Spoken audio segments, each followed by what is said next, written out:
Hi everyone, welcome back to my channel. This video is part 2 of my foreign trained dentist Q&A. So if you haven't, go ahead and watch the first video. I will link it down below and also up here somewhere. But basically in that video, I interview Shweta, who is my colleague, and she talks about how to apply, what her experience was like, the bench test, how to strengthen her CV, different extracurriculars, as well as how to pay for a dental school, scholarship, loan. So everything is very jam-packed, and so make sure to watch that video before you watch. So the next question, I know everyone is probably wondering, like, how were the interview questions like? So let me tell you that the interviews can be a little tricky and they can be one-on-one based. They can be one versus three people or maybe a group sitting in front of you, or you can have multiple one-on-one based interviews. Um, I do have a list of schools where I have, made like this small Excel sheet and I've written that how their interview process goes on.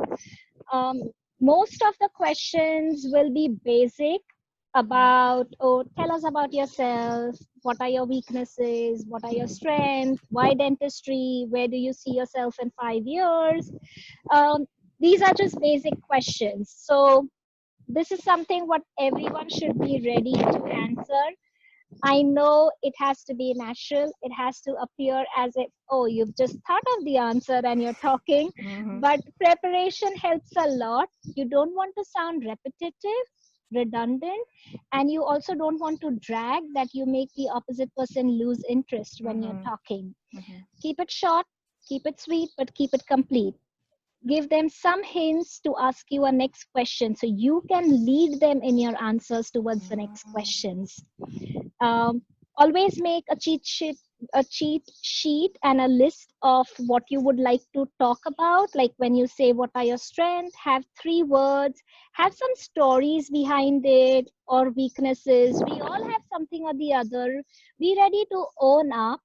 And it's actually that they want to see that, okay, if you do have a weakness, you realize how did you overcome it, how are you Mm-hmm. dealing with Exactly. it right now. No one is perfect. They just don't want perfectionists. They want Mm-hmm. someone who's ready to learn, who's ready to even mold themselves with how the school is going to go on and what the school expects from them. So having 2 3 stories can take you a long way while keeping them engaged. Try to have mock interviews with friends, Mm-hmm. family members. Ask them, how do I sound? Do I sound boring? Do I sound I'm lost? Or are you still connected with my answers? Mm-hmm. It can be just a 10-minute interview. Trust me, some people don't even take longer than that to interview you. Oh, that's fast. So yeah, that's Mm-hmm. fast. And 10 some is people fast. will have a 1 hour interview Mm-hmm. also. Mm-hmm. But just be ready that, okay, if you're given a limited time, what are you going to answer? You might be asked the cliche questions also, trust me, about, oh, if you're left on an island and you're allowed to take only 3 things, what will they be and why? So if you go on Google and you type these questions, you'll find a list of cliche questions where people have answered them on every forum available. Mm-hmm. So Mm-hmm. do your research. Trust me, there's a lot of information out there. Great. Mm-hmm. Apart from the personal questions, they might ask you some ethical questions, Mm-hmm. clinical based scenarios. Be ready for those. At least know your basis of dentistry. You know how to read basic radiographs. You should know how to diagnose some basic things, treatment plan. When you do treatment modifications, will you treat a patient on XYZ condition or no? And Mm-hmm. they might ask you if you have practiced clinical dentistry, whether you had a personal experience or an ethical scenario where you were left in a dilemma and were forced to make a decision. So, what did you Mm-hmm. do and why? Mm-hmm. Good. That could be kind of tricky to answer, but if you know it's coming, you can prepare for it. Exactly. And as I told you, you don't have to sound that you've learned the answer, but be ready so that you don't waste your time and their time, and you kind of can keep them connected by telling them in a nutshell for the answer. Great, great. Thank you for sharing. You're And welcome. yeah, So, what would you say is like the biggest differences between dentistry here in the United States and in India? Ah, quite many. Where do I begin with? Um, let's say the first. I know money is a big matter. Mm-hmm.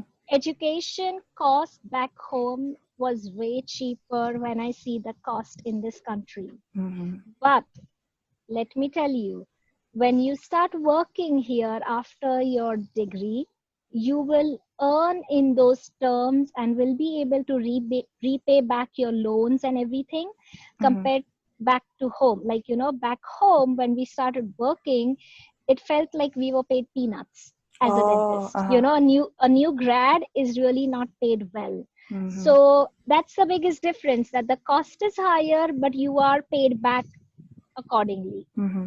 Good, good. Second, curriculum examinations. The way dentistry is taught here, the courses they were taught here was pretty much to the point and what is new in dentistry, right, Brittany? Mm-hmm. When Yes. we learn most of the courses, we were pretty updated with, okay, what's happening in the outside world, you need to Mm-hmm. know in dental school. Mm-hmm. Back home, that was different. They taught us mostly bases of dentistry Mm-hmm. and methods or materials which would have been obsolete in clinical dentistry when you step out. But Oh, uh-huh.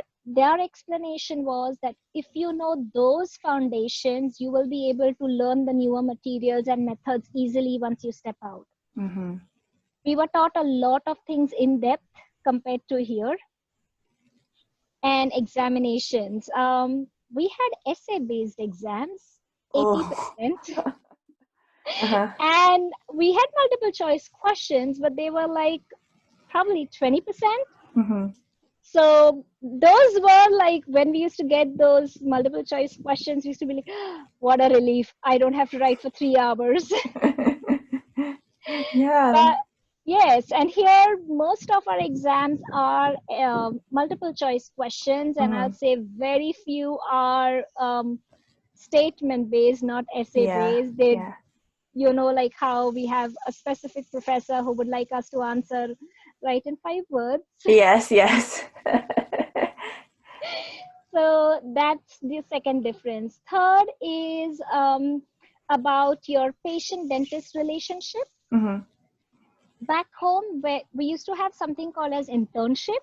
So Mm-hmm. after 4 years of formal dental education, we are sent for clinical rotations through various departments. Mm-hmm. So we had, say, a 1 month posting in periodontology, 1 month posting in oral surgery, 1 month in endodontics, and we would see different patients during those postings, and we would only treat them for that particular department. Mm-hmm. So we never had an opportunity to build something which is a patient dentist relationship. Here, what we do is we have a comprehensive dental treatment plan with the patient, right? You Mm-hmm. are mostly the person who is the first to see your patient, do the diagnosis, do a treatment plan, and provide most of the treatment until we graduate.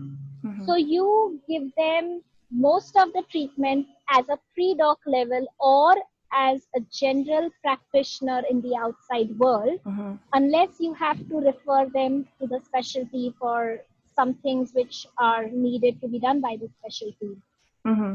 So I realized that I really built very good dentist-patient relationship with few of my patients here for whom I've done elaborate procedures. Mm-hmm. I remember a couple of them where I've done frenectomy by laser, Wow. Uh-huh. alveoloplasty, multiple extractions, given interim dentures, reline, and then finally gave final dentures. I got the opportunity to do digital dentures for a patient.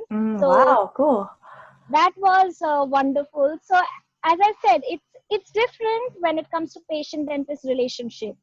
Mm-hmm. Another biggest difference I found here was um, about patients' approach towards dental care. So when we see patients' approach towards dentistry here, I found that they understand more than the urgent care needs. Mm-hmm. We have a lot of patients who will come for preventive care. They emphasize on trying to save their teeth and teach us better ways of maintaining their health and try to complete the treatment plan that we give to them.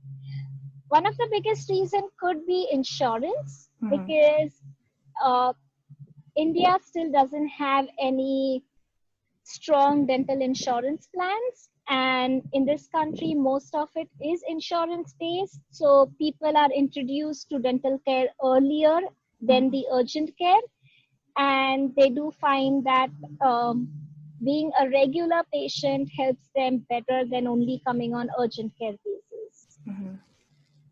Apart from this, I would say the culture is slightly different. We were never allowed to eat during our classes. Oh.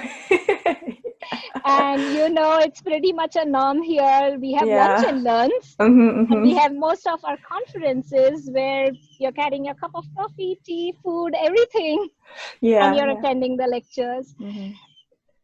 That would be the basic one, and I'm very glad Loma Linda gave us an opportunity to have these integrated classes where we met our national colleagues, and by the time we graduated, we kind of knew most of them and had this opportunity to talk to them and never be excluded as only the international students. Yes.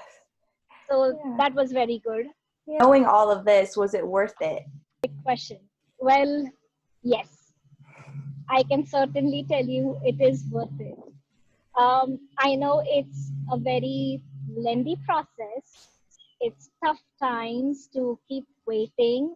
I have known people applying for getting into the program multiple times. Like they applied during the first cycle, didn't get in. You have to wait for an entire year for CAPIT to open again and apply for the second cycle, third cycle, but don't give up. Because at the end of this entire journey, when you get the degree and the license to work, you will definitely feel proud of yourself. I do not want to say that just sticking to clinical dentistry is what dentistry is. You can do a lot of non-clinical things.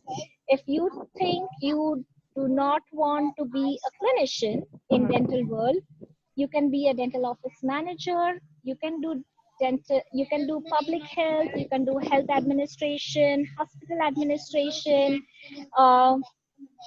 You can even get into dental lab stuff. So don't stop yourself if you like and you're in love with dentistry. Yeah, thank you so much for answering all of our questions. Very thorough. I hope you all really learned a lot. I definitely learned a lot. Also, if you have any other questions, I will provide Shweta's email, so she'll be happy to answer any of your questions. Anytime. Feel free to ask any question, and don't think that the question is small, big, or you're going to feel shameful if you're asking. Just ask, and I'll try to answer. If I don't know the answer, I'll try to get you help to get your question answered like Brittany did. But we'll try and help you in every way we can. Wish you all the good luck for your future. Okay. Bye. Bye.